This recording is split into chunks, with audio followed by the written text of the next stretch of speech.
Zee 24 तास एक पाऊल पुढे। स्पोर्ट्स बार मध्ये आपलं पुन्हा एकदा स्वागत। ऑस्ट्रेलिया विरुद्धच्या 2 टेस्ट मॅचेससाठी टीम इंडियाची घोषणा झाली आणि यामध्ये हरभजन सिंगने पुन्हा एकदा कमबॅक केलाय। हरभजनचा रेकॉर्ड आपण पाहिला तर ऑस्ट्रेलिया विरुद्ध त्याने सर्वाधिक विकेट्स त्याच्या करिअरमध्ये घेतल्या आहेत। 100वी टेस्ट ऑस्ट्रेलिया विरुद्ध खेळतोय। आपण जाऊयात मेघा कुचिक आमच्या प्रतिनिधी आपल्या संपर्कात आहेत। मेघा, 100वी टेस्ट खेळण्याची संधी हरभजनला मिळतेय आणि जबरदस्त कामगिरी करण्याची संधी त्याला आहे।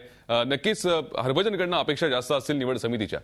नक्कीच भूषण सर्वात प्रथम एक लक्षात घ्यायला हवं, हरभजन सध्या जरी फॉर्म मध्ये नसला तरी अनुभव ही खूप मोठी गोष्ट असते आणि यामुळे सिलेक्शन कमिटीने भज्जीवर विश्वास दाखवलाय। ऑस्ट्रेलिया ही अशी टीम आहे जी खुन्नस देते, एक माइंड गेम खेळते, एक ॲटिट्यूडने ती मैदानावर उतरते आणि जर अशा प्रतिस्पर्धेला नामोहरण करायचं असेल तर आपल्याकडेही असाच एक खेळाडू असायला हवा आणि हा जो ॲटिट्यूड किंवा हे जे खुन्नस देणं आहे हे भज्जीमध्ये आहे आणि भज्जीने आतापर्यंत त्यांच्या 90 विकेट्स घेतलेल्या आहे ऑस्ट्रेलिया विरुद्ध टेस्टमध्ये आणि त्यामुळेच सिलेक्शन कमिटीने पुन्हा एकदा भज्जीवर विश्वास दाखवलाय आणि कदाचित भज्जीला जर तसा प्रतिस्पर्धी मिळाला तर भज्जी पुन्हा एक कमबॅक करू शकेल आणि त्यामुळे नक्कीच आणि भज्जीच्या त्या कमबॅकची खरं तर टीम इंडियाला खूप जास्त आवश्यकता आहे। कारण आपण फास्ट बॉलिंगचा अटॅक जर बघितला मेघा तर तिन्ही बॉलर ईशांत शर्मा सोडलं तर बाकी दोन्ही बॉलर नवोदित आहेत, त्यामुळे थोडासा कमकुवत आहे अटॅक असं वाटतं।